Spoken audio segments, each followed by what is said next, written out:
بسم الله الرحمن الرحيم. الحمد لله رب العالمين بارئ الخلائق أجمعين. الحمد لأهله والصلاة على أهله.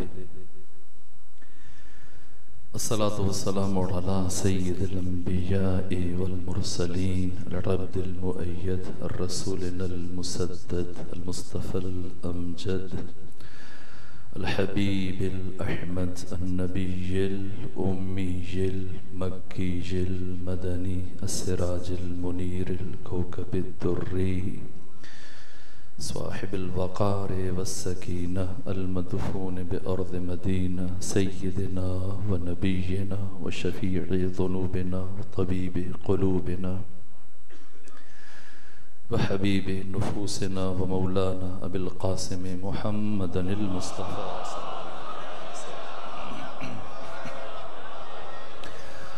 وأهل بيته الأطيبين الأطهرين الأنجبين المعصومين المظلومين ورحمة الله على أحبابهم وأصحابهم وشيرتهم ومحبيهم ومواليهم أجمعين ولعنة الله على أعدائهم ومنكري فضائلهم وغاصبي حقوقهم من يوم عداوتهم إلى الآن ومن الآن إلى قيام يوم الدين وبعد يوم الدين.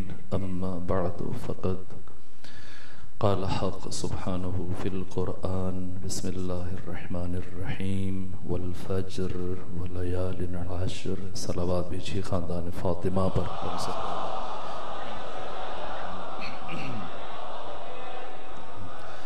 فاتح. بسم الله الرحمن الرحيم. الحمد لله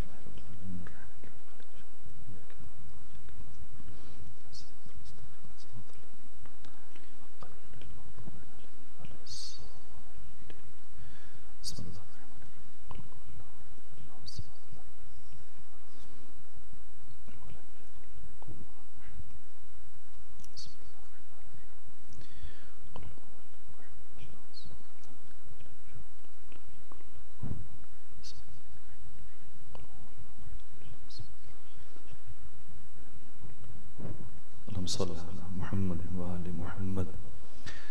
ایک صلوات بھیجیے خاندان فاطمہ.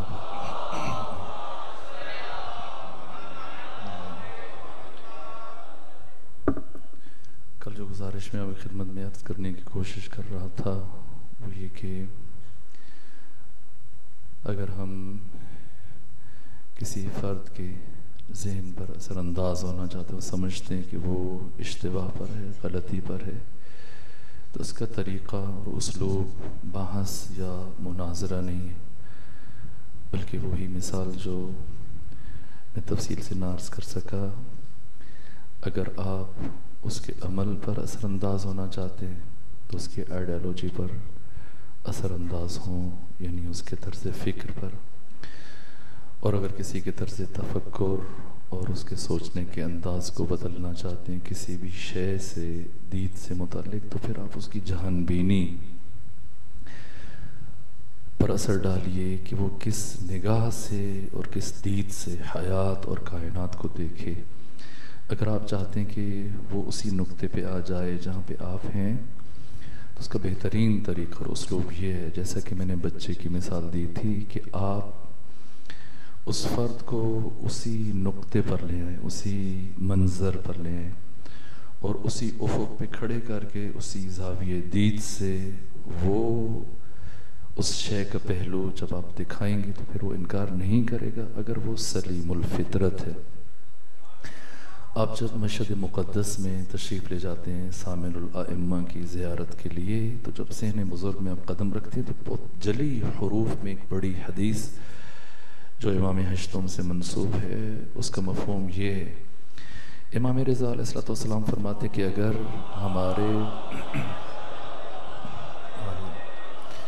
اگر ہمارے معارف اور ہماری تعلیمات جیسے ہم نے بیان کی اپنے دخل و تصرف اور اپنی محنت کے بغیر اور اپنی مرضی اور اپنے لفظ اور اپنی باتیں بیچ میں شامل کیے بغیر، جو ہم نے کہا جیسے ہم نے کہا، اگر تم ہماری باتیں، ہمارے اقوال، ہماری احادیث، ہمارے فرامین بما ہوا نعلم بالنال بالکل اسی طرح سے دوسرے لوگوں تک منتقل کرو تو یہ ممکن نہیں ہے کہ کوئی سلیم الفطرت انسان ہماری باتوں کا انکار کر سکے۔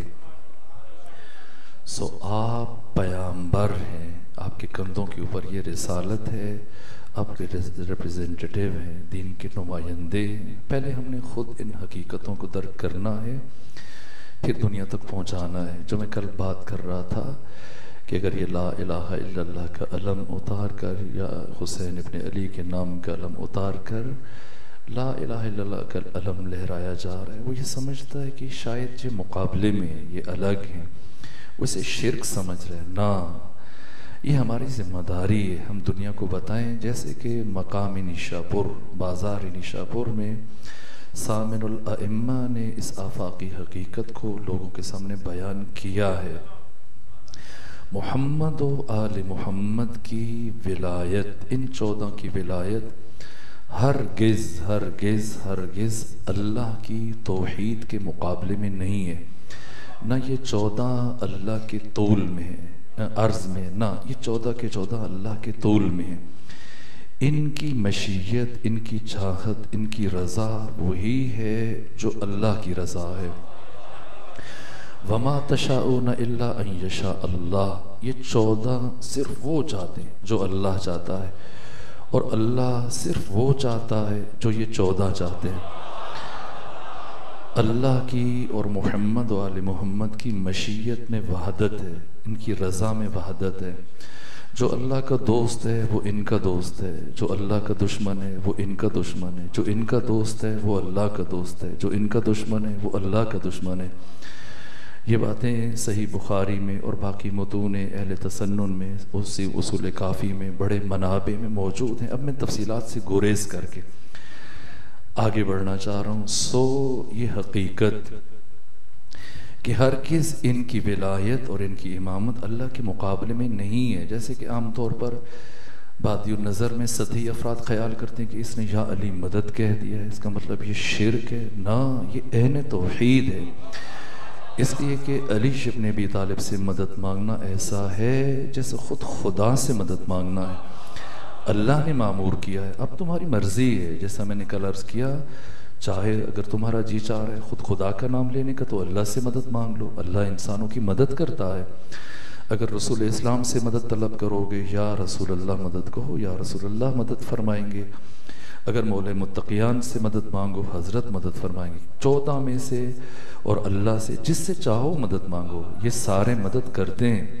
لیکن اگر تو دل میں اللہ کے مقام کو کم کر کے علی سے مدد مانگے، نہ، مدد نہیں ملے گی، سب سے دور ہو جائے گا۔ اسی طرح سے اگر دل میں علی کا بغض رکھ کے پھر یا اللہ مدد کہہ رہا ہے،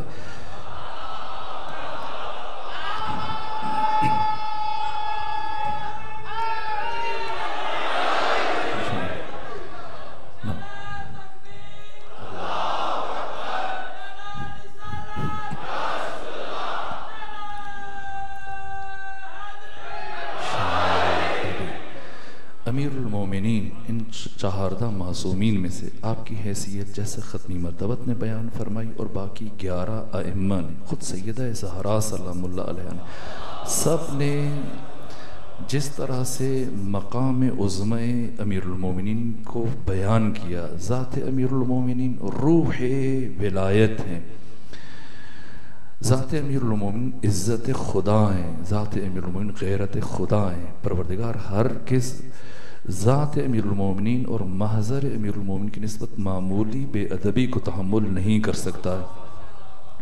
پروردگار ہرگز علی کے دشمن کو تحمل نہیں کر سکتا ہے۔ اس کی مثالیں بہت ہیں، خود آپ دیکھ لیجئے۔ جس طرح سے حارث بن نعمان فہری یہ مطمئن تھا، اس نے ختمی مرتبت سے کہا کہ کیا یہ تفصیلات آپ کے علم میں ہیں؟ جب اس نے بات کی، کہا کہ آپ نے کہا اللہ ہے کہ ہم نے مان لیا، آپ نے اپنی رسالت کی بات کی، مان لی، کہا نماز واجب، روزہ واجب، حج واجب، سب مان لیا۔ اب آپ آ کے کہہ رہے ہیں کہ علی اور علی کے بیٹوں کی ولایت کی بات کر رہے ہیں، یہ کیا بات ہے؟ کیا یہ بات جو آپ نے کہی ہے یہ بھی اللہ کی طرف سے ہے یا خود آپ نے اپنی طرف سے جعل کی ہے، اپنی طرف سے گھڑی ہے؟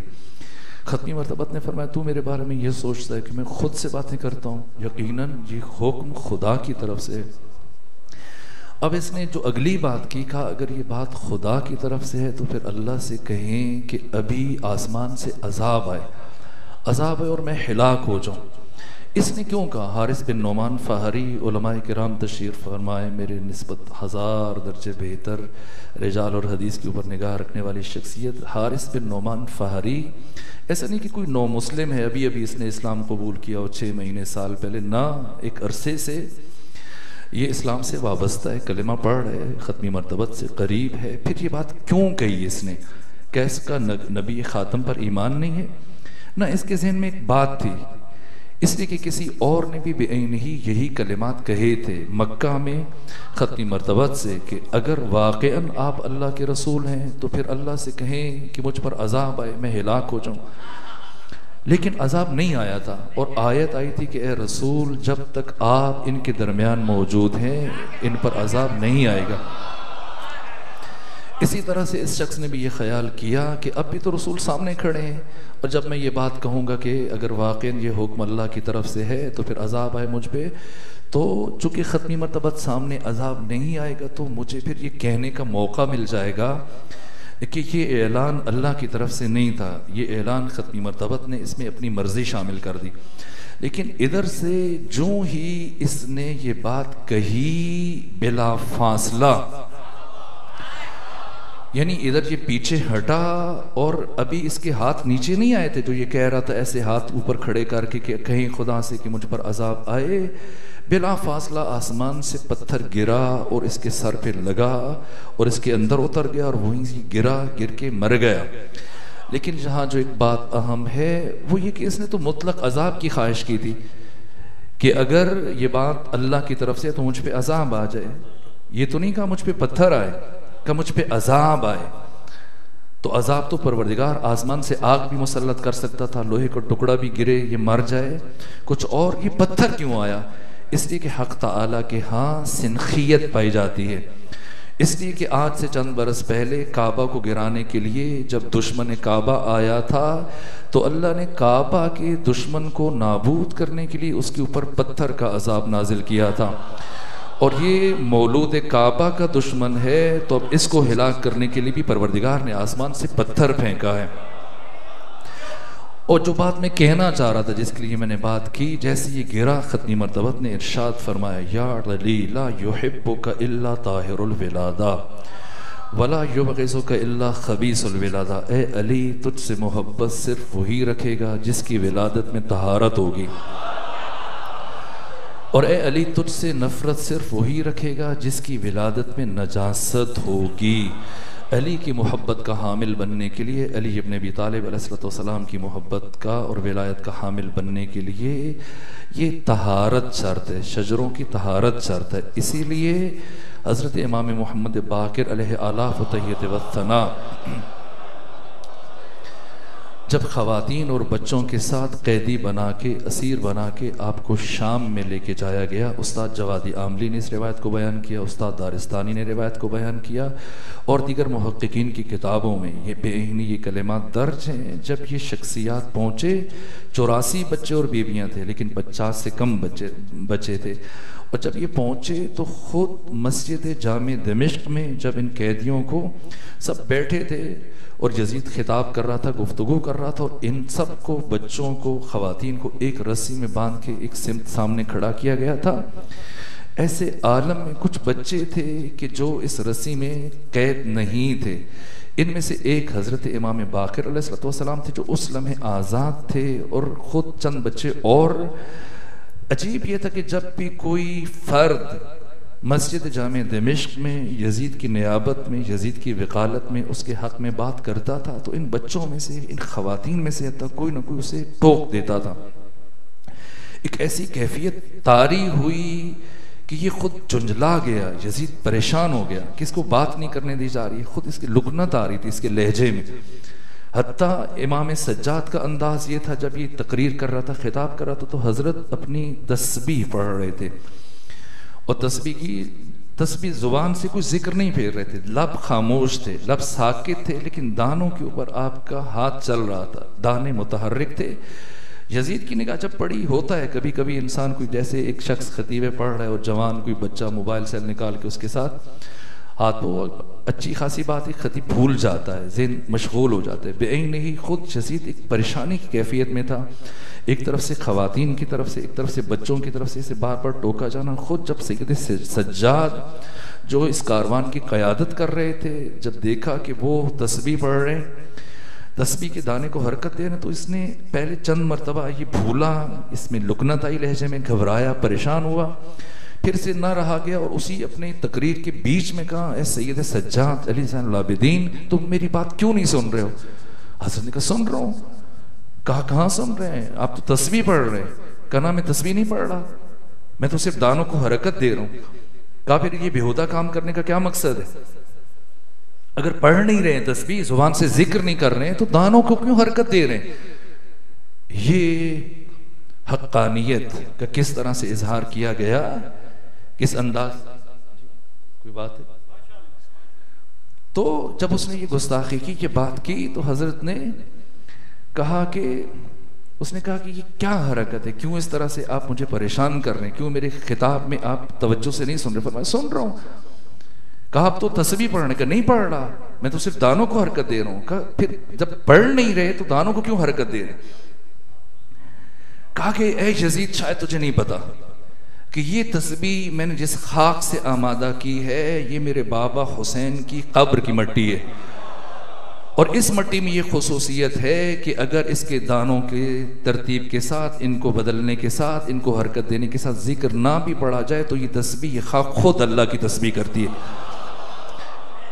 اس کیفیت میں یزید بکلایا، پریشان ہوا، پھر اپنے باری باری مشیروں کو اس نے بلایا، اور مشیروں کو بلانے کے بعد اس نے رائے لی، میں کیا کروں ان کا؟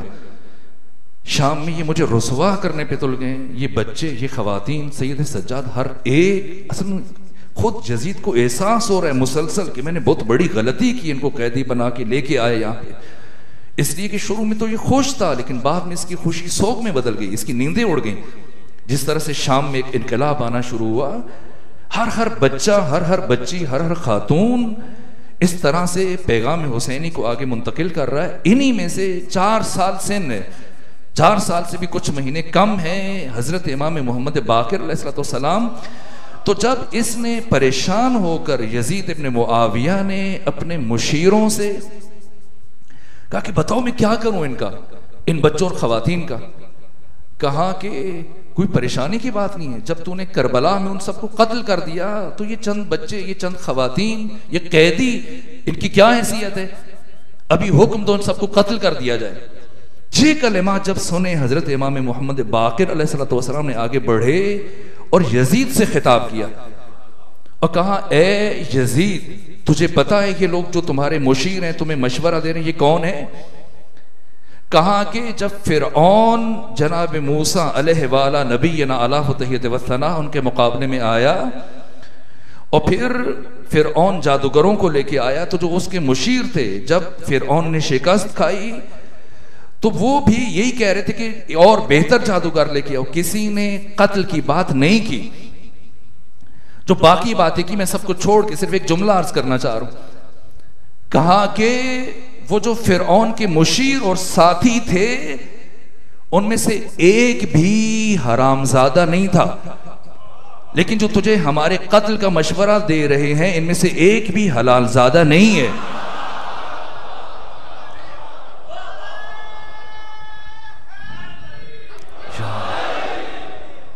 یہ بات، اس حقیقت کو خود سید الشہداء نے روز عاشور بیان کیا ہے، جب وقت آخر اپنی شہادت سے پہلے، دیکھیں کوئی بھی انسان جتنے مضبوط اعصاب کا مالک ہو، جتنا قوی ہو، جتنا بڑا شجاع ہو، ایک مرحلے پہ پہنچ کے اس کی ہمت جواب دے جاتی ہے، اس کے حوصلے پست ہو جاتے ہیں، اس کی ہمت ٹوٹ جاتی ہے۔ اتنے عزیزوں کی شہادت کے بعد خود زخموں سے چور، جسم کا اکثر لہو آپ کے جسد مبارک سے بہہ چکا ہے، اور سید ابن طاؤس کہتے ہیں کہ اتنے پیاسے تھے حسین کہ جب آسمان کی طرف نگاہ اٹھاتے تھے یوں لگتا تھا جیسے آسمان دھوئیں کی شکل میں، پیاس کی یہ شدت ان لمحات میں جب انسان کسی مرحلے پہ پہنچ کے کمپرومائز کر لیتا ہے، سمجھوتا کر لیتا ہے، کہتے چلو کوئی بات نہیں، وہ چلے گئے، شہید ہو گئے، میں اکیلا پاسبان ہوں، مخدرات عصمت و طہارت چلیں، ان کے ساتھ کسی محفوظ مقام پہ چلا جاؤں، ان کے ساتھ کوئی مصلحت کر لوں. لیکن سمجھیں، اور سید الشہداء نے اس لمحے جس حقیقت کی طرف اشارہ کیا، میں کیوں باتیں یہ کر رہا ہوں، اس لیے کہ اب میں کلام کو یہاں پہ روکنا چاہتا ہوں، پھر کل سے دوسرے مباحث کی طرف بڑھنا چاہ رہا ہوں کہ مسلسل میں یہ آیات آپ خدمت میں تلاوت کر رہا ہوں، لیکن ابھی تک ان کا ترجمہ بھی عرض نہیں کر سکا، شرمندہ ہوں، لیکن چاہتا ہوں کل اور پرسوں پھر ہم اس طرف بڑھیں. لیکن اب چونکہ اس حقیقت کو ہم آخری مرحلے تک لے کے جانا چاہ رہے ہیں، سید الشہداء نے اس کیفیت میں، جو کیفیت ہے آپ کی، اس کو استاد حق شہید مرتضیٰ مطہری نے بڑے خوبصورت لفظوں کے ساتھ بیان کیا. این اس لمحے کوفہ سے عبید اللہ ابن زیاد کا خط پہنچا عمر ابن سعد کے پاس، اور اس خط کی عبارت اور مفہوم یہ تھا کہ اے عمر ابن سعد، تم آخری مرتبہ حسین ابن علی سے بات کرو، اگر اب بھی حسین ابن علی سمجھوتا کرنے کے لیے آمادہ ہو جائیں اور یزید ابن معاویہ ابن ابو سفیان کی بیعت پر تیار ہو جائیں تو ابھی بھی حسین کو معاف کر دیا جائے، اور اسے باقی بچوں اور خواتین کے ساتھ جہاں وہ جانا چاہ رہے ہیں واپس جانے دیا جائے. جیسے یہ کلمات عمر ابن سعد نے خود پڑھ کے سنائے، سرور و سالار شہیدان امام عزت حسین ابن علی علیہ آلاف و تحیت و ثنا کو جیسے سنے، جو جلال اور ہیبت آپ کے چہرے سے آیا ہوا، 3 دن کے سوکھے گلے سے آواز بلند ہوئی اور آقا کی آواز پورے صحرائے کربلا میں سنی گئی. یہ جو لفظ چونکہ امام حسین علیہ السلام کے الفاظ ہیں، میں کیوں یہ باتیں کر رہا ہوں کہ اگر حق تعالی نے یہ نعمت عظمی ہمیں عطا کی ہے تو پھر اس نعمت پر کتنا شکر ادا کیا جائے، اور اپنے کس کس محسن کا شکر ادا کیا جائے جس کی محنت کے اثر سے یہ نعمت ہم تک پہنچی ہے. جیسا کہ امام صادق کی حدیث ابو جعفر یعقوب کلینی نے اصول کافی میں درج کی ہے، من وجد فی قلبہ محبتنا فلیشکر امہ. اسی لیے جیسے یہ پیغام پہنچا 3 دن کے سوکھے گلے سے، امام حسین علیہ الاف و تحیت و ثنا نے فرمایا ان الدعی ابن الدعی قد رکزنی بین رسنتین. یہ کلمات امام حسین کی زبان سے ادا ہو رہے ہیں، اس لیے میں پڑھ دیتا ہوں چونکہ خود آقا کی زبان سے ادا ہوئے. فرمایا حرام زادے کا حرام زادہ بیٹا وہ مجھے اختیار دے رہے بین السلت والذلہ کہ بیعت کر لوں یا پھر مرنے کے لیے تیار ہو جاؤں. اے عمر ابن سعد، جا کر کوفہ میں عبید اللہ ابن زیاد کو بتا دینا حسین کربلا میں کہہ رہے تھے ہیہات من الذلہ، اللہ نے ذلت کو حسین سے بہت دور رکھا ہے.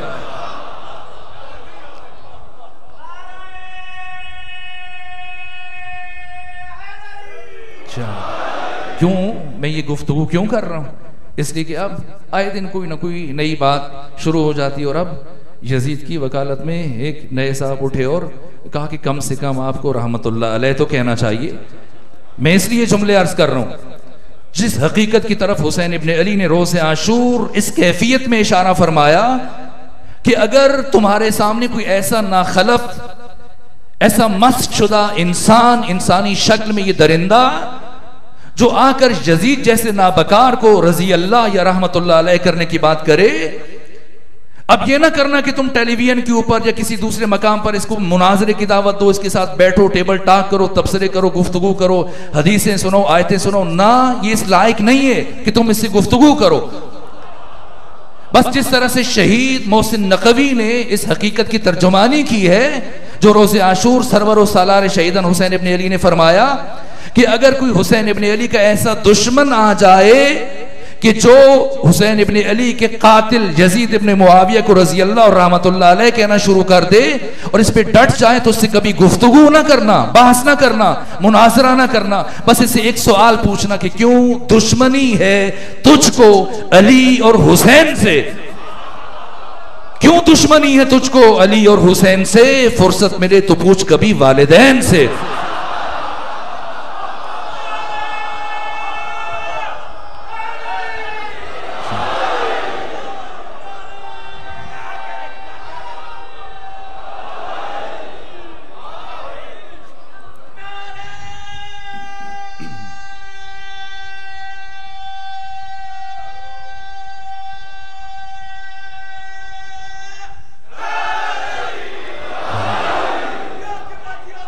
پروردگار آپ کو سلامت رکھے، آپ سب کو اپنی حفظ و پناہ میں رکھے. وقت بہت تیزی سے گزر رہا ہے، اسی لیے اب اس خطبہ مینا کی عظمت کو سمجھیں، اس خطبہ مینا کی اہمیت کو سمجھیے. جو آقا حسین نے اپنی شہادت، ہم ان چیزوں کو نظر انداز کر کے اگر چاہیں کہ عاشورہ کی حقیقت کو سمجھیں، کربلا کی حقیقت کو سمجھیں، کربلا کی الف بے کو سمجھیں اور کسی اور نقطے سے اور کسی اور زاویے سے شروع کرتے ہیں، نہ. چونکہ آج میں اس بحث کو اس نتیجے پہ جا کے روکنا چاہ رہا ہوں، اس لیے باتوں کو اس انداز سے آپ کی خدمت پہنچانے کی کوشش کر رہا ہوں. اگر سمجھنا ہے عاشورہ کو تو ولایت روح عاشورہ ہے. ولایت کو منہا کر کے سرے سے آپ قیام حسینی کو، انقلاب حسینی کو، شہادت حسینی کو، مقصد حسینی کو نہیں سمجھ سکتا انسان. اسی لیے حضرت نے اپنی شہادت سے 1 سال پہلے، یا جس طرح سے بعض محققین نے کہا کہ 2 سال پہلے 58 ہجری میں جب آقا حج کے لیے تشریف لائے، اب 59 ہجری ہو یا 58 ہجری ہو، بہرحال یہ 2 سال ہیں، یا شہادت سے 1 سال پہلے یا شہادت سے 2 سال پہلے مکہ تشریف لائے. اور حج کے موقع پر بنو ہاشم کے اپنے قریبی جوانوں کو مامور کیا کہ جاؤ اور جو اصحاب رسول ہیں اور جو تابعین میں سے برجستہ شخصیتیں، شرفاء، اہل افراد، اپنے خاندانوں کی سردار، اپنے قبیلوں کے سردار، جو ان سب کو بلا کے لے آؤ، جتنے افراد کو اکٹھا کر سکتے ہو. ان کی تعداد کم سے کم 700 ہے، ورنہ بعض مورخین اور سیرت نگاروں نے کہا 1000 سے زیادہ، جن میں کم از کم 200 اصحاب رسول اسلام ہیں. اور ان کی موجودگی میں سید الشہداء نے یہ خطبہ دیا. اس خطبے کا شان نزول اور فلسفہ نزول کیا ہے، آپ ان حالات کو ذرا سا سمجھیں. اب ظاہر ہے کہ کربلا کی بنیادیں استوار کر رہے ہیں سرور و سالار شہیدان امام حسین. اس لیے مولا متقیان علی ابن ابی طالب علیہ آلاف و تحیت وسنا کی شہادت کے بعد یہ جو بیچ کے 20 سال ہیں یہ بہت اہم ہیں، بلکہ 25 سے 26 سال، خصوصاً 20 سال، اور بالخصوص 50 ہجری میں شہادت حضرت امام حسین کے بعد کی یہ 10 سال، اور پھر جیسے جیسے وقت گزر رہا ہے، اس عرصے میں جو سب سے بڑا ظلم ہوا مولا متقیان کے فضائل پر اور آپ کی اولاد کے فضائل پر سرے سے پابندی لگا دی گئی. اور امیر شام کا یہ نامہ ہر شہر، ہر دیہات، ہر گلی میں، ہر مسجد میں پہنچایا گیا، یہ خط، یہ مکتوب، کہ اب اگر کوئی علی اور علی کی اولاد کا ذکر کرے گا یا ان کی نسبت کسی فضیلت کی نسبت ان کے ساتھ دے گا تو ہم ان سے امان اٹھاتے ہیں. امان اٹھانے کا مطلب اس کے گھر کو جلا دیں گے، یا اس کے گھر کو زمین بوس کر دیں گے، اسے شہر بدر کر دیں گے یا قتل کر دیں گے. آدھے سے زیادہ کوفہ کو مومنین سے اس طرح سے خالی کیا گیا، ایک بڑی اکثریت کو شہید کروا دیا گیا. اکثر اپنی جان کے خوف سے کوفہ چھوڑ کر اطراف کی آبادیوں منتقل ہو گئے. کم لوگ بچے کوفہ میں جنہوں نے اپنا ایمان چھپا لیا، حتیٰ اپنے مہمان کے سامنے، حتیٰ اپنے کسی ملازم کے سامنے بات کرنے سے گھبراتے ہیں. اس ترتیب سے کہ بعض افراد اپنی اولادوں سے بات کرنے کے لیے جھجکتے ہیں کہ مبادا یہ مخبری نہ کر لے. ایسے حالات. دوسری طرف جو امیر شام کی طرف سے ظلم کیا گیا وہ یہ کہ دوسری شخصیات کو، بالخصوص مولا متقیان کی وہ فضائل جو آپ کی ذات کے ساتھ خاص تھے، انہیں اٹھا کر انہی فرامین کو، انہی احادیث کو خود خلیفہ سوم کے ساتھ منسوب کیا گیا، اور اس کے لیے متعدد وظائف معین کر دیے گئے. اور یہ اعلان کیا گیا پوری اسلامی سرزمین میں کہ جو جس کے پاس خلیفہ سوم سے متعلق فضیلت کی کوئی بھی حدیث ہے وہ لے کے آئے گا، ایک تو اس کے لیے مخصوص وظیفہ جاری کیا جائے گا، اور دوسرا پھر اس کو الگ سے امتیازی حیثیتیں دی گئیں، حتیٰ اس کی سفارشیں قبول کی جائیں گی بعض دیگر مسائل میں. اس کے لیے آپ دیکھیں لوگ جاہ طلب، جہاں فقر ہے، تنگ دستی ہے، فاقہ ہے، غربت ہے، توحید دامنی ہے، روٹی تو کما کھائے کسی طور مچھندر. اب اپنے حالات میں بہبودی کے لیے بہت سارے افراد اگر کوئی حدیث نہیں بھی ہے تو وہ خود سے گھڑیں گے، بنائیں گے. اتنی بہتات ہو گئی. خود امیر شام نے کہا بس کرو، کافی ہیں. اب جو پچھلے 2 خلفاء ہیں ان سے متعلق کچھ حدیث لے کے آؤ. یہ عجیب کام ہوا ہے. میں سبھی کا احترام کرتا ہوں اسلامی شخصیات کا، لیکن یہ جو تاریخ جسے فرق اسلامی کے منابع میں جن حقیقتوں کو بیان کیا گیا تمام تاریخوں میں، یہ جو کام ہوا، دوسری طرف سے اس درجہ تنقیص مولا متقیان کے ساتھ ایسی ایسی باتیں منسوب کی گئیں. یہ جو آج آپ سنتے ہیں کہ مولا متقیان کی بیٹی کے ساتھ فلاں کا عقد ہوا اور اس طرح کی باتیں انسان سن کے لرز جاتا ہے. یا امام حسن مجتبی کے ساتھ ایسی باتیں منسوب کی گئیں، اس یہ جو کردار کشی، فیکٹریاں لگا دی گئیں احادیث گھڑنے کی. ان حالات میں آپ دیکھیں کہ جب حقیقت پامال ہو رہی ہے اور لوگ علی کا نام لینے سے ڈرتے ہیں، اپنے دوست محب شیعہ اکثریت شہید ہو گئی، جلا وطن کر دیے گئے، اکثر کے گھر گرا دیے گئے، ایک بڑی تعداد قید میں. ان حالات میں حسین ابن علی یہ خطبہ ارشاد فرما رہے ہیں. اور اب آپ خطبے کے الفاظ دیکھیے. یہ خطبہ 3 حصوں میں مشتمل ہے جسے بڑے بڑے محدثین نے، اکابر علماء نے ذکر کیا. اور اس خطبے کا پہلا حصہ مولا متقیان علیہ آلاف و تحیت و ثنا کی مخصوص فضیلتوں سے متعلق ہے. ایک صلوات بھیجے خاندان فاطمہ پر.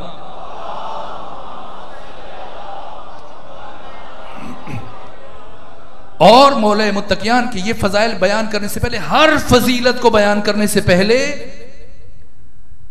امام حسین علیہ السلام نے تمام حاضرین کو ہر فضیلت سے پہلے بار بار اللہ کی قسم دیتے تھے. انشد اللہ لکم، میں تمہیں اللہ کی قسم دے کے کہتا ہوں، بتاؤ کیا میرے جد رسول اللہ نے میرے بابا علی سے متعلق یہ کہا تھا یا نہیں کہا تھا. سب سے پہلی بات جو حضرت نے خطبہ مینا میں جو پہلا سوال کیا قسم دینے کے بعد، یہ 20 سے 21 باتیں شاید میں بیان نہ کر سکوں، وقت ختم ہو رہا ہے، لیکن ہم آج چاہتا ہوں کہ اس موضوع کو یہیں پہ روک دیں. کہ میں تمہیں اللہ کی قسم دے کے کہتا ہوں، بتاؤ کیا رسول اسلام نے میرے بابا علی کے علاوہ کسی اور کو بھی اپنا بھائی کہا ہے، یا یہ لفظ اخی، یہ بھائی کا لفظ رسول اسلام نے صرف اور صرف میرے بابا علی کے لیے استعمال کیا ہے.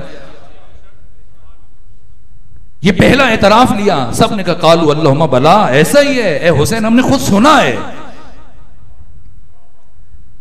پہلے دن دعوت ذوالعشیرہ میں ختمی مرتبہ نے مولا متقیان کے لیے، پھر 2 مرتبہ جو مواخات ہیں، بھائی چارہ قائم کیا گیا. پہلی مرتبہ مکہ میں، اور مکہ میں جب سب کو ایک دوسرے کا بھائی بنایا، عمر ابن خطاب کو ابو بکر کا بھائی بنایا، ابو ذر کو جناب ابو دردہ کا، ابو حذیفہ کا بھائی بنایا، سلمان کو ابو دردہ کا، طلحہ کو زبیر کا، ہر ایک کو دوسرے کا بھائی بنایا. عبد الرحمن بن عوف مکی کو عثمان بن عفان کا، علی ابن ابی طالب کو جب اکیلے رہ گئے اور آنکھیں نم ہیں کہ یا رسول اللہ آپ نے مجھے کسی کا بھائی نہیں بنایا. ختمی مرتبت نے فرمایا اے علی تو دنیا و آخرت میں میرا بھائی ہے، تو میرا بھائی ہے، میں تیرا بھائی ہوں. یہ مکہ میں فرمایا.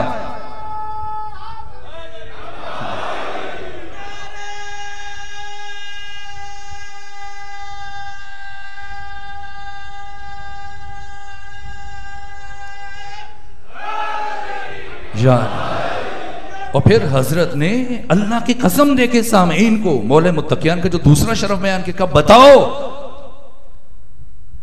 جب ختمی مرتبہ مکہ سے مدینہ تشریف لے کے گئے اور جب مسجد نبوی کی تعمیر ہوئی، پہلے ختمی مرتبہ تشریف لے کے گئے جب مدینہ، تو حضرت کے پاس اپنا گھر نہیں تھا. 7 مہینے حضرت ابو ایوب انصاری کے گھر میں قیام پذیر رہے. اور پھر اس کے بعد حضرت نے ایک جگہ دیکھی مسجد کے لیے. وہ جگہ حضرت عبد المطلب کے ننہال کی تھی، بنی نجار میں سے. اور 2 یتیم بچوں کے نام تھی، ایک کا نام سہل تھا، ایک کا نام سہیل. اور اسعد بن زرارہ ان 2 یتیم بچوں کی کفالت کر رہے تھے. ختمی مرتبت نے کہا کہ بتاؤ اس کی کیا قیمت ہے. ان کا ہم آپ سے قیمت نہیں لیں گے، ہدیتاً آپ کو دیں گے. کہا نہ، مشروط ہے، قیمت دو تب مسجد بنے گی.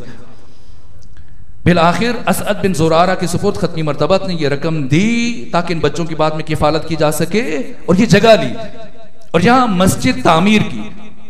7 مہینے ابو ایوب انصاری کے گھر رہنے کے بعد جب مسجد تعمیر ہو گئی تو اب ختمی مرتبت نے جو اطراف کی جگہ ہیں وہاں پہلے مرحلے میں اپنے لیے 2 گھر تعمیر کیے، 2 حجرے. اور پھر ساتھ میں مولا متقیان علی ابن ابی طالب علیہ السلام کا گھر تعمیر کیا. پھر رفتہ رفتہ اپنے لیے کچھ اور حجرے تعمیر کیے. اور پھر صحابہ کرام نے دیکھا دیکھی ساتھ میں جگہ خریدی اور اپنے اپنے گھر بنا لیے. اب یہ سب کے لیے سہولت تھی کہ سب کا دروازہ مسجد نبوی میں کھلتا تھا. اور کچھ دن گزرنے کے بعد پروردگار کا امر آیا، ختمی مرتبت پر وحی آئی کہ رسول ان سے کہیں جس کا دروازہ مسجد نبوی میں کھلتا ہے سب اپنے اپنے دروازے بند کر دیں، صرف آپ کا اور علی کا دروازہ کھلا رہے۔ یہ کتنی بڑی فضیلت ہے۔ مستدرک حاکم میں امام حاکم نیشاپوری 3 جلد میں اس روایت کو بیان کیا ہے۔ خلیفہ دوم ان سے اس بات کو نقل کیا ہے، کہا کہ ختمی مرتبت نے جو 3 اعزاز علی ابن ابی طالب کو عطا کیے، اگر ان سے ایک بھی مجھے مل جاتا تو اس کو میں سرخ بالوں والے اونٹوں سے افضل و بہتر سمجھتا۔ پہلا اعزاز کہ نبی زادی کا عقد اگر میرے ساتھ ہوا ہوتا تو میں قیامت تک فخر کرتا، اور دوسرا اعزاز اگر میرا دروازہ کھلا رہتا تو میں اس پہ افتخار کرتا، اور تیسرا اعزاز یہی کہ خیبر کا جو علم ہے وہ مجھے ملا ہوتا۔ یہ کیا بات ہے؟ کیوں ختمی مرتبت نے سب کے دروازے بند کر دی؟ حتی بنو ہاشم میں سے باقی افراد چیخنے لگے یا رسول اللہ، کیوں آپ نے ہم سب کے دروازوں کو بند کر دیا؟ کیوں صرف آپ اور علی کا دروازہ کھلا ہے؟ فرمایا نہ میں نے اپنا دروازہ اور علی کا دروازہ، نہ تمہارے دروازے میں نے بند کیے، نہ علی کا دروازہ میں نے کھولا ہے۔ تم سب کے دروازے اللہ نے بند کیے اور علی کا دروازہ اللہ نے کھلا رکھا ہے۔ ایک صلوات بھیجیے خاندان فاطمہ پر۔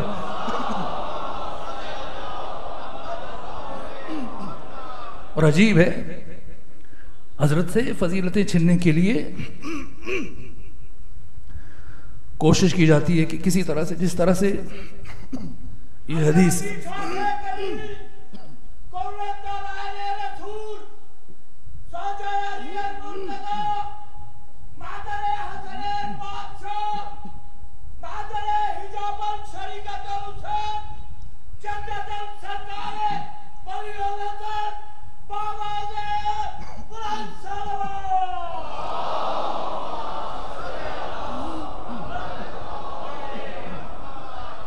یہ شرف خود امیر المومنین کے لیے ہے۔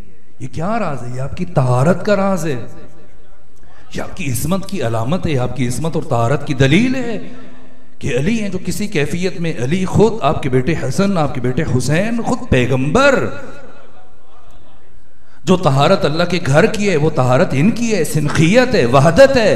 علی ہمسایہ خدا، یہ شرف معمولی نہیں ہے۔ حتیٰ لوگوں نے سفارش کی کہ یا رسول اللہ اجازت دیں ہم کھڑکی رکھ لیں، فرمایا نہ، اللہ کی اجازت نہیں ہے۔ بعضوں نے آ کے پھر من گھڑتا حدیثیں بنوائیں، جس طرح سے اگر ختمی مرتبت نے فرمایا کہ الحسن والحسین سیدہ شباب اہل الجنہ، کہ حسن و حسین جنت کے جوانوں کے سردار ہیں، بعضوں نے کہا چلے ہمیں بھی شامل ہونا چاہیے، کہ فلاں فلاں بوڑھوں کے سردار ہیں، در حالی کہ یہ بھی نہ سوچا کہ جنت میں بڑھاپا ہے ہی نہیں، بڑھاپا نقص ہے اور جنت مقام کمال ہے، جنت میں بڑھاپے کی جگہ نہیں ہے۔ اور کبھی جب علی کی نسبت کہا گیا کہ نا مدینۃ العلم والی ان بابوہا، پھر ان چھت بنا دیے، پرنالے بنا دیے۔ اسی طرح سے یہاں کسی نے آ کر، کسی معتبر کتاب میں یہ حدیث نہیں ہے، لیکن جا کے بہت دور کسی کتاب میں اب یہ باتیں میڈیا پہ چونکہ آتی ہیں کہ خوخا کا لفظ ہے، خوخا، روشندان یا کھڑکی، تو جس شخص کے ساتھ منسوب کیا جا رہا ہے اس کا گھر تاریخ طبری میں دیکھ لیجئے، تاریخ کامل میں ختمی مرتبت مسجد نبوی کے گھر اور مسجد نبوی سے 1 میل کی مسافت پہ تھا۔ حتیٰ پیغمبر اکرام اسلام کی بیماری کے دنوں میں جمعرات سے لے کے پیر تک، یہ 4 دن جب وہ صاحب عیادت کے لیے آتے رہے، وہاں سے آتے تھے۔ سب مورخین نے لکھا یہ وہ شرف ہے۔ امام حسین علیہ السلام قسم لے کر صحابہ کرام اور تابعین سے فرما رہے کہ یہ شرف خاص ہے میرے بابا علی کے ساتھ۔ اور تیسرا کہا کہ مجھے اللہ کی قسم اٹھا کے بتاؤ، یہ جملہ ختمی مرتبت نے کیا میرے بابا سے متعلق نہیں فرمایا؟ لَأُوتِيَنَّ الرَّائَةَ غَدًا رَجُلًا قَرَّارًا غَيْرَ فَرَّارٍ يُحِبُّ اللَّهَ وَرَسُولَهُ وَيُحِبُّهُ اللَّهُ وَرَسُولُهُ، اور اللہ اس کے ہاتھوں کے اوپر، دونوں ہاتھوں کے اوپر، فتح اللہ علی یدیہ، دونوں ہاتھوں کے اوپر فتح دے گا۔ سب نے کہا ہاں، قالوا امم بلا، یہ جنگ خیبر، کوئی ایک مارکہ بتائیے شروع سے لے کے آخر تک، دعوت ذوالعشیرہ سے لے کر شب ہجرت تک، اور پھر شب ہجرت سے لے کر ختمی مرتبت کے روز سے آخر تک، جتنے بھی اہم ترین مرحلے ہیں، جتنے بھی مشکل ترین مقامات ہیں، سوائے علی ابن ابی طالب کے کسی اور نے یہاں پہ اپنا کردار ادا کیا ہو جب بڑوں بڑوں کی پنڈلیاں لرز گئی ہوں، جن میں سے ایک جنگ خیبر ہے. وقت نہیں بچا، میں 2 جملے اور عرض کروں. جنگ خیبر میں کیا صورتحال ہے؟ یہ صلح حدیبیہ کے بعد 7ویں ہجری میں شیر ہو گئے یہودی ایک مرتبہ. یہ 2 بھائی تھے، ایک کا نام یسرب تھا ایک یہودی کا، اور دوسرے کا نام خیبر تھا. تو یسرب کی اولاد جہاں چلی، یہ پھر اس علاقے کا نام بھی یسرب پڑ گیا، اور خیبر کی اولاد جہاں پہ چلی تو پھر اس کی اولاد یہ اس جگہ کا نام پھر خیبر بن گیا. اور یسرب کا جب ختمی مرتبہ ہجرت کر کے تشریف لے گئے تو پھر اس کو مدینہ الرسول رکھا گیا اس کا نام. اب کچھ یہودی یسرب میں ہیں اور ایک بڑی تعداد خیبر میں ہے، جن کی تعداد 14,000 ہے. اور یہ 14,000 افراد پھر یسرب سے بھی جو یہودی نکالے گئے غزوہ بنی نذیر کے موقع پر، یہ بھی آ کے آباد ہوئے، ایک بڑی آبادی ہے. اور ان کے 7 قلعے ہیں، اور ان 7 قلعوں میں یہ 14,000 افراد زندگی گزار رہے ہیں. اور ادھر سے صلح حدیبیہ کے موقع پر ختمی مرتبہ نے جب کفار مکہ کے ساتھ صلح کی تو یہ بھی شیر ہو گئے. کہا اچھا اس کا مطلب ختمی مرتبہ ذرا سا عقب نشینی کر رہے ہیں، ڈرے ہوئے ہیں، گھبرائے ہوئے ہیں، خوف کی کیفیت میں، تو بہتر ہے کہ ہم بھی تھوڑا سا دبا لیں اور غزوہ احزاب اور جنگ خندق کا کچھ بدلہ بھی لے لیں اور باقی دوسرے حساب بھی درست کر لیں. تو انہوں نے پھر یہ کیا کہ تیاری کی جنگ کی. اور بنی غفقان یہ جو قبیلہ ہے یہ بھی ان کے ساتھ قریب، ان کا ایک بڑا قریہ تھا، ان کی تعداد 4,000 تھی. اور ان سے بھی معاہدہ کیا کہ اگر تم اس جنگ میں ختمی مرتبت کے خلاف ہماری مدد نصرت کرو گے، ہمارا ساتھ دو گے، تو ہم خیبر کی آدھی آمدنی تمہیں دیں گے. اور خیبر کی آمدنی کس درجہ ہے اب خود تاریخوں پڑھ لیجئے. پورے حجاز اور عرب میں سب سے زیادہ سرسبز و شاداب مقام یہ خیبر کا مقام ہے. وہ بھی تیار ہو گئے. ادھر ختمی مرتبت 1600 افراد کے ساتھ، 1800 افراد کے ساتھ، جن میں سے 200 افراد گھوڑوں پہ سوار ہیں، 1600 افراد. یہ تاریخچہ اس لیے تھا کہ ان بچوں کے ذہنوں منتقل ہو جائے، جزیات کو سمجھیں، تاکہ پتہ چلے کہ علی امیر المومنین نے اسلام کی بقا کے لیے اور اسلام کو تشکیل دینے کے لیے، وجود میں آنے کے لیے کیا کردار ادا کیا، کس طرح سے ان حقیقتوں کی طرف کیوں یہ باتیں کتنی اہمیت کی حامل ہیں کہ امام حسین ایک ایک کر کے قسم دلا کے اصحاب رسول کو فرما رہے ہیں. اور یہ حکم دیا جب خطبہ مکمل ہوا کہ جو کچھ تم نے مجھ سے سنا ہے میں تمہیں اب دوبارہ اللہ کی قسم دے رہا ہوں کہ اسے باقی لوگوں تک جا کے پہنچاؤ، سب کو بتاؤ. حسین نے یہ کہا ہے. اور آئے ان 1600 افراد اور 200 سوار ہیں، 1600 پیادہ ہیں، ختمی مرتبہ تشریف لائے. اور آپ کو پتا تھا کہ آپس باہم مل چکے ہیں، اس لیے آپ نے بیچ کی جو آبادی ہے دونوں کے بیچ میں آ کے مستقر بنایا، اپنا ٹھکانہ بنایا. اور اب جبکہ گفتگو ختمی مرتبہ درد شقیقہ میں مبتلا تھے، آپ بھی بیمار تھے، مولا متقیان آپ کو بھی آشوب چشم تھا، بیماری تھی ایسا کہ اپنے قریب بھی کوئی جگہ چیز نظر نہیں آ رہی. یہ کیفیات ہیں جنہیں تمام مورخین نے لکھا. اور اب آئے مسلمان ختمی مرتبات کی کیفیت، تو بعض افراد اپنے طور پہ چلے گئے، تیاری کر کے سپاہیوں کو لیا گئے. مجھے مرحوم اظہر حسن زیدی صاحب کی بات یاد آتی ہے کہ جب جاتے تھے تو جھنڈا لے کے جاتے تھے اور واپس آتے تھے تو ڈنڈا لے کے آتے تھے. جو کیفیت تھی، ایک چاہ رہا ہے ناکام ہو کے آ رہا ہے، دوسرا چاہ رہا ہے پھر ناکام ہو کے آ رہا ہے، یہاں تک کہ اب ان کو اور زیادہ جرأت ملی. اور اب اسلام کی حقانیت زیر سوال ہے. ان لمحات میں ختمی مرتبت نے ایک اعلان فرمایا، اور یہ عجیب اعلان ہے. ختمی مرتبت کے یہ جملے فصاحت اور بلاغت کی معراج ہے. جس طرح سے سمندر کو کوزوں کے اندر سمو دیا جاتا ہے، ختمی مرتبت نے یہ نورانی اعلان کیا، صحابہ کو جمع کیا، پھر یہ گفتگو کی. فرمایا سنو، واللہ لَأُوتِيَنَّ الرَّائَةَ غَدًا رَجُلًا كَرَّارًا غَيْرَ فَرَّارٍ. سب سے پہلے حرف تنبیہ. دوسرے مرحلے میں رسول اسلام نے قسم اٹھائی. تیسرے مرحلے میں لام تاکید، پھر نون مشدد تاکید، بالہ تاکید. ختمی مرتبت کی اس کلام کی باریکیوں دقتوں کے اوپر نظر ڈالتے ہوئے سمجھے کہ ختمی مرتبت کیا کہنا چاہ رہے ہیں. تاکید در تاکید در تاکید مسلسل. واللہ لأوتین الرایۃ، اس میں تصریح بھی ہے، تلمیح بھی ہے. صراحت بھی ہے اور ساتھ میں کنایا بھی ہے. اس میں ایک طرف ایک روشن مرد کا تعارف بھی ہے, دوسری طرف طنز کا پہلو بھی موجود ہے. کچھ نامردوں کا بھی تعارف ہو رہا ہے. واللہ لأوتین الرایۃ غدا, کل. اور قرآن مجید سورہ مبارکہ کہف آیت نمبر 23 اور 24 صراحت کے ساتھ پروردگار فرماتا ہے کہ جب بھی کوئی کام انجام دینا ہو تو یہ مت کہو کہ کل میں یہ کام کروں گا, نہ. اگر کہنا ہے کہ کل میں یہ کام کروں گا تو کہا کرو انشاءاللہ. یہ سورہ مبارکہ کہف کی آیت نمبر 23 اور آیت نمبر 24 کا پہلا حصہ. اور صحابہ کرام میں یہ روش تھی, خود ختمی مرتبہ جب بھی لفظ کل استعمال کرتے تھے ہمیشہ انشاءاللہ کہتے تھے. اور آج پہلی مرتبہ یہ ختمی مرتبہ کی صداقت کے اوپر مہر تصدیق ہے اور آپ کی صداقت کا اعلان ہے. اس اعتماد کے ساتھ اگر وحی الہی نہ ہو ختمی مرتبہ نہیں کہہ سکتے. خدا کہہ رہے مصطفیٰ یہ کہو واللہ لأوتین الرایۃ غدا, اللہ کی قسم کل میں علم اس کو دوں گا جو مرد ہوگا.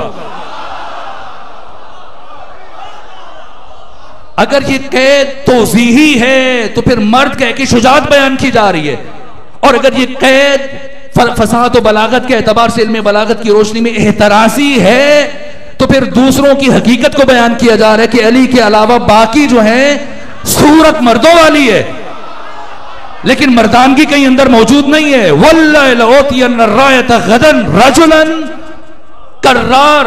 اور پھر اس کی وضاحت کی جا رہی ہے, کرار جو جم کے لڑے. کرار کا مطلب امام راغب اصفہانی نے جو کیا ہے, کرار کے جو حملے کے اوپر حملہ کرے اور جب دوسرا حملہ کیا ہے رکے نہیں, پھر تیسرا کرے, پھر چوتھا, پہ ہم مسلسل بالاستیاب حملوں کے اوپر حملے کرتا چلا جائے اور رکے نہیں, یہ کرار ہے. اور پھر غیر فرار کہہ کے ختمی مرتبہ نے بہت ساری حقیقتوں کو عیاں فرمایا.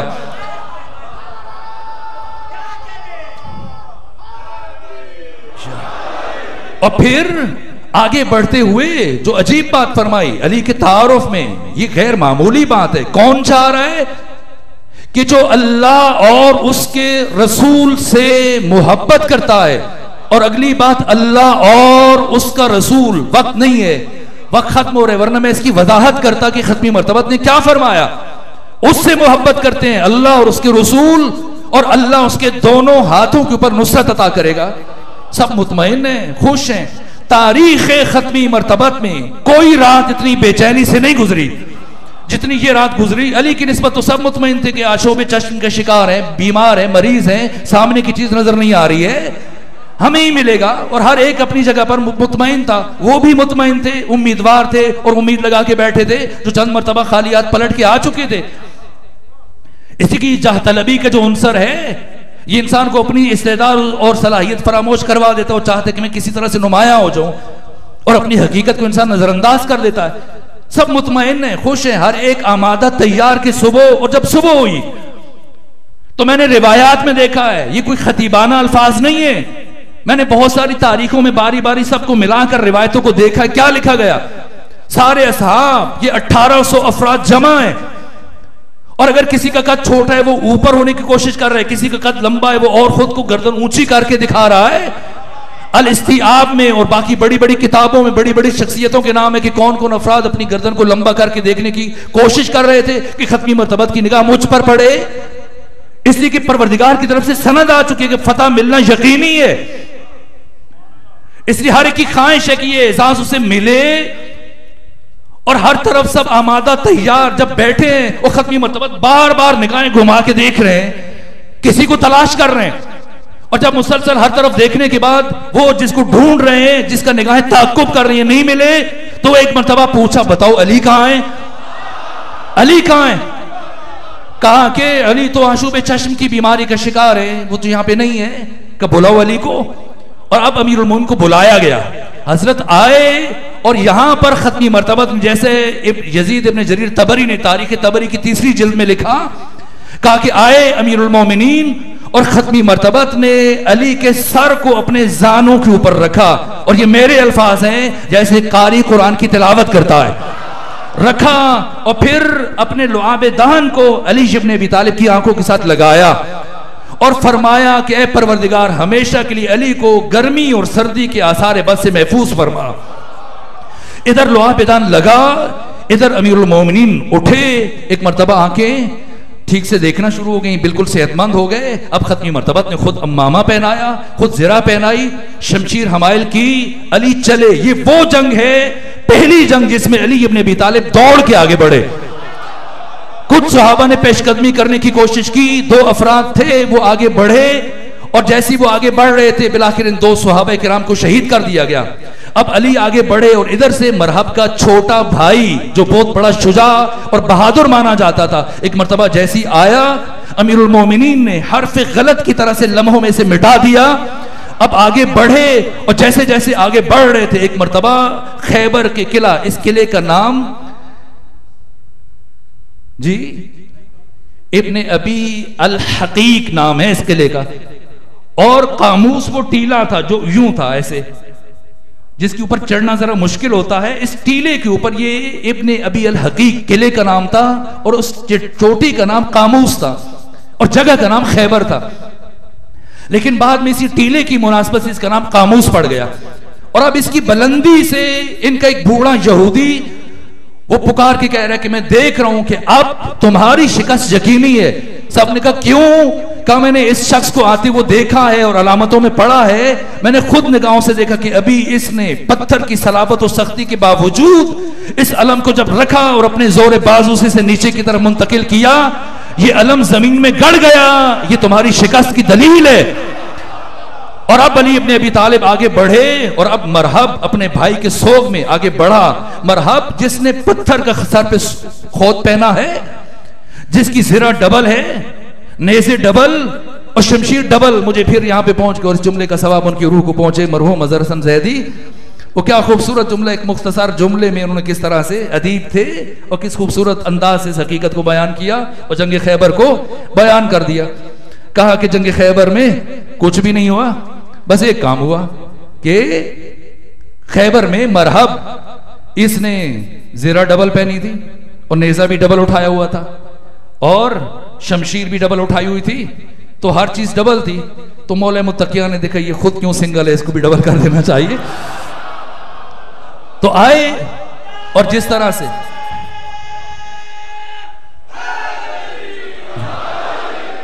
اور اب جیسے یہ پھنکارتا ہوا آگے بڑھا کہ خیبر جانتا ہے میرا نام میری ماں نے مرحب رکھا. امیر المومنین نے پھر شیر کے 4 نام پہلی بیت میں ذکر کیے.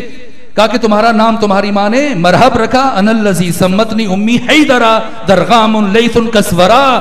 شیر کے اوصاف گنوائے، وہ اوصاف کہ میں کرنے کیا والا ہوں، اور جو کیا اگلے لمحے آگے بڑھے. پہلے اس کے وار کو خطا کیا اور پھر ایسا وار کیا کہ سر کو چیرتا ہوا، چہرے کو چیرتا ہوا، جبڑے کو چیرتا ہوا، سینے کو چیرتا ہوا، ایک مرتبہ 2 لخت 2 نیم کر دیا. اور پھر ایک مرتبہ یہودی جنہوں نے مقاومت دکھانے کی کوشش کی، اوپر سے سنگباری کرنے کی کوشش کی، اور پھر ایک یہودی سپاہی نے مولا متقیہ نے جو اپنے ہاتھ میں سپر جو ڈھال اٹھا رکھی تھی، ایسی صورت کے ساتھ اس نے تلوار چلائی کہ وہ ڈھال کٹ گئی اور حضرت کے ہاتھوں سے گری. اب اللہ کے جلال کو جلال آیا، جیسی حضرت کے ہاتھ سے ڈھال گری اگلے لمحے میں آگے بڑھے اور خیبر کا وہ دروازہ جسے 20 لوگ مل کے کھولتے تھے اور بند کرتے تھے، ایک جنبش دست سے علی ابن ابی طالب نے اس دروازے کو اٹھایا اور اٹھانے کے بعد فضا میں اچھالا. اس لیے ہم علی علی علی کرتے ہیں، اور اس لیے علی سے محبت کرتے ہیں، اور اس لیے علی کا ذکر، علی سے محبت، علی کا چہرہ دیکھنا عبادت ہے. اس کا راز یہ ہے کہ تاریخ انسانی کا وہ کام جسے انسان دوسرے سوچ بھی نہ سکیں، جسے 20 انسان مل کے بند کریں اور کھولیں، اس دروازے کو تنہا علی ابن ابی طالب نے جب اکھاڑا اور اکھاڑنے کے بعد اپنے جنبش دست سے جب فضاؤں میں اچھالا، یہ علی کا کمال ہے. اس دروازے کو اکھاڑنے سے بڑا کمال، جب دروازہ اکھاڑا تو یہ نہیں فرمایا کہ یہ علی نے اکھاڑا ہے، فرمایا یہ تو اللہ کی دی ہوئی طاقت ہے.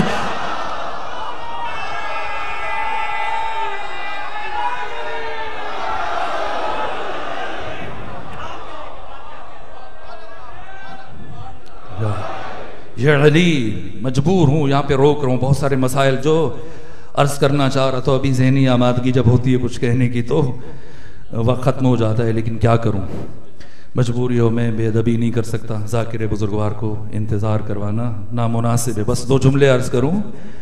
تاکہ مجلس مکمل ہو جائے. یہ علی ہیں اور قاسم ابن حسن ابن علی ابن ابی طالب. علی ابن ابی طالب اپنے دادا کی شجاعت کے وارث ہیں. یہ بات کوئی مبالغہ نہیں ہے. جنگ خندق اور جنگ احزاب میں عمرو ابن عبد الود جب آیا، بڑے بڑے افراد ختم مرتبت کو مشورہ دے رہے تھے کہ یا رسول اللہ اس سے جنگ نہ کیجئے، کوئی بھی اس کا مقابلہ نہیں کر سکتا، کچھ مصالحت کی کوشش، کوئی راہ نکالیے. یہ عمرو ابن عبد الود جس سے متعلق خود افراد ختم مرتبت کو بتا رہے تھے، میں خود شریک تھا ایک کاروان میں، جب 1000 ڈاکو نے حملہ کیا، سب بھاگ گئے اور اس نے اونٹ کے بچے کو اٹھایا، اسے ڈھال بنا کے ان 1000 افراد کو بھاگنے پہ مجبور کیا، جن میں سے بہت ساروں قتل کر دیا.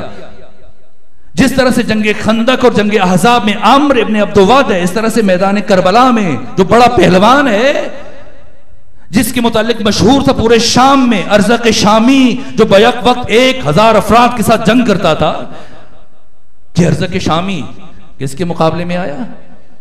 کون ہے؟ قاسم. میں ابھی پچھلے مقام پر یہی کلمات دہرا رہا ہوں، مقتل کی تو وہی روایات ہیں اور یہی پڑھوں گا. میں نے جملے عرض کیے تھے کہ تاریخ حسینی میں کچھ شخصیتیں وہ ہیں کہ جن کی نسل کربلا میں ختم ہو گئی ہے. ان میں سے ایک جناب مسلم بن عقیل ہیں، داماد امیر المومنین. آپ کی دختر جناب رقیہ کے شوہر. ان شخصیتوں کو جناب مسلم بن عقیل اور جناب رقیہ کو پروردگار نے 4 بیٹے عطا کیے، 2 بیٹیاں عطا کی. 2 بیٹے خود جناب مسلم ابن عقیل کے ساتھ تشریف لے گئے تھے کوفہ. ایک محمد، ایک ابراہیم، ایک کا سن 9 سال، ایک کا 10 سال. یہ دونوں اپنے بابا کے کچھ عرصے بعد شہید ہو گئے، آپ جانتے ہیں. اور 2 بیٹے روز عاشور میدان کربلا میں، ایک کا نام عبداللہ تھا، ایک کا نام عبید اللہ تھا. 2 بیٹے ادھر شہید ہو گئے اور 2 بیٹیاں، ایک عاتقہ اور ایک دوسری بیٹی ہے. جناب عاتقہ کا انتقال کہاں ہوا؟ شہر کوفہ کے دروازے پر. جب اپنے بابا کا جسد مطہر کوفے کے دروازے کے اوپر لٹکے ہوئے دیکھا، ثانیہ زہرا نے کہا سید سجاد کچھ کریں کہ یہ بچی اپنے بابا کے لاش کو نہ دیکھ سکے. لیکن جب نگاہ پڑ گئی، ایک مرتبہ اس بچی نے چیخ ماری، وہیں شہید ہو گئی، وفات کر گئی.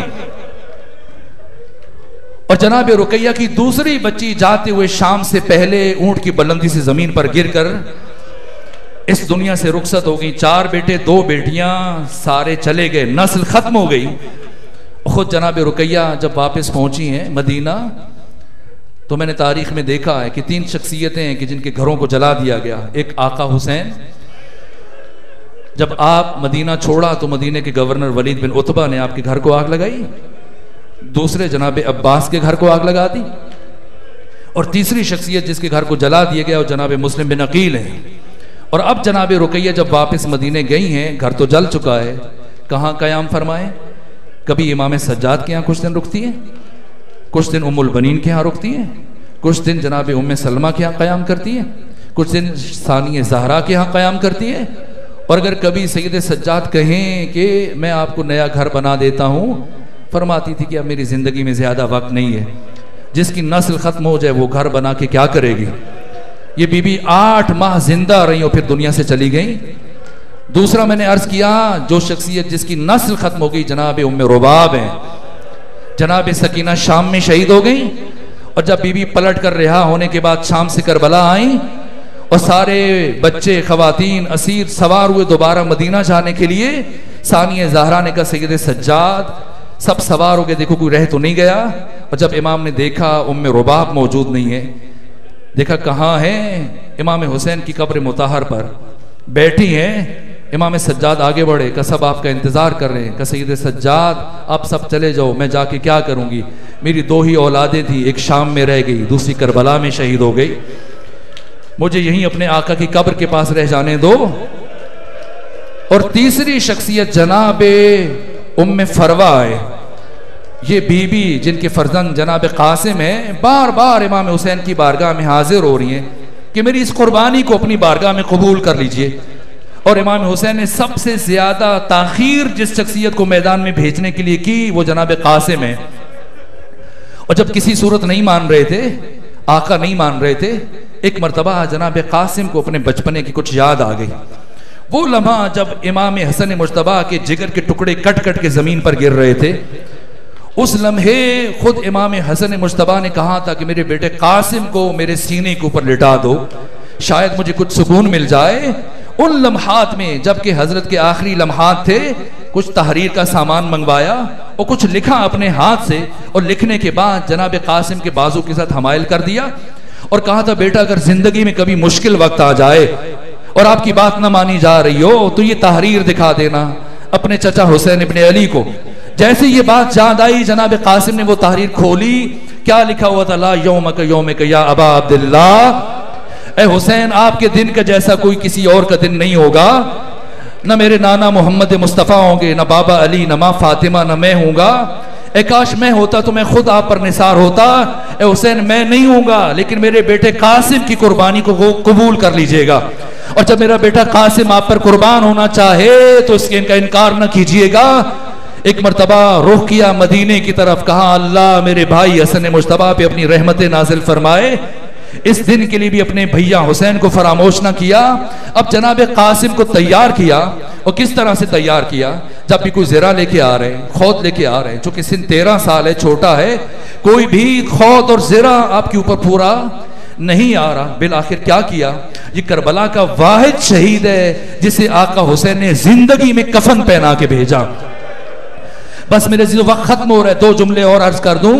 اور جب روانہ کیا, اور سب سے پہلے مرحلہ میں ارزق شامی نے اپنے ایک بیٹے کو بھیجا, اور چشم زدن میں جب جناب قاسم نے اسے فنار کیا, پھر دوسرے کو بھیجا, اس کو مارا, تیسرے کو مارا, چوتھے کو مارا, یہاں تک روایتوں میں اس نے 3 بھتیجوں کو بھیجا, ایک ایک کر کے سب کو قتل کیا جناب قاسم نے. اور آخر میں ارزق شامی خود غصے سے ہانپتا ہوا اپنے گھوڑے پہ سوار ہوا.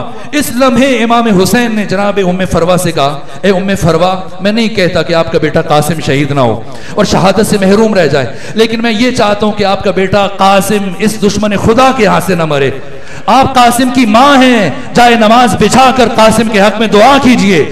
ایک مرتبہ مصلی بچھایا, ام فروا نے اپنے ہاتھوں کو دعا کے لیے اٹھایا, اور اب ادھر سے جناب قاسم زین فرس کے اوپر اس مہارت سے اٹھ کے کھڑے ہوئے. جب قریب پہنچے ایسا وار کیا کہ 2 نیم کر دیا. جیسی ارزق شامی قتل ہوا, ایک مرتبہ لشکر کوفہ و شام میں کھلبلی مچ گئی. عمر سعد نے اعلان کیا یہ علی ابن ابی طالب کا پوتا, علی کی شجاعت کا مظہر ہے, ایک ایک 2 کر کے اگر بھیجو گے ساری فوج ختم ہو جائے گی, سب مل کر حسن مجتبیٰ کے بچے پر ٹوٹ پڑو. اب چاروں طرف سے جس کے ہاتھ میں جو ہتھیار ہے وہ ہتھیار استعمال کر رہے, یہاں تک کہ پشت سے ایک شقی آیا, اس کے ہاتھ میں گرز تھا. ایک مرتبہ قاسم ابن حسن کے چاند جیسے چہرے پر سر اقدس کے پشت سے ایسا گرز مارا, فرزند حسن مجتبیٰ خود کو زین فرس کے اوپر سنبھال نہ سکے. ایک مرتبہ آپ کے قدم آپ کے گھوڑے کی زین میں الجھ گئے, اور آواز بلند کی, چچا جان اپنے بیٹے قاسم کی مدد کے لیے آ جائیے. حسین چلے, لیکن جب حسین پہنچے تو حسین کو پہنچنے میں بڑی تاخیر ہو گئی, اس لیے کہ جس طرح سے پھول کی پتیاں بکھر جاتی ہیں, قاسم کی لاش میدان کربلا میں بکھر گئی. حسین دشمنوں کے درمیان میں سے گھوڑوں کو ہٹاتے ہوئے جناب قاسم کی لاش کو اکٹھا کر رہے, لیکن دیکھا جب قاسم کی تصویر مکمل نہیں ہو رہی, ایک مرتبہ آواز بلند کی, اے قاسم میں امام وقت کی حیثیت سے تجھے حکم دیتا ہوں, جہاں جہاں پہ ہو مجھے آواز دو تاکہ میں تمہاری لاش کو اکٹھا کر سکوں. ایک مرتبہ مختلف اطراف سے آواز بلند ہوئی, لبیک لبیک یا حسین. اب حسین نے ان پھولوں کی پتیوں کو چنا, اکٹھا کیا, دوبارہ خیام کی طرف گئے. کس طرح سے جائیں؟ یہ بیویاں اور بچے جنہیں قاسم کی زیارت کا اشتیاق تھا, ایک مرتبہ جب سب جمع ہوئے, اللہ نہ کرے کوئی ماں اپنے بیٹے کا وہ حال دیکھے جو ام فروا نے قاسم کا دیکھا. آگے بڑھی, چاہتی تھی چہرہ مل جائے, چاہتی تھی پیشانی مل جائے, آئے اپنے بچے کے گلے کو چومے.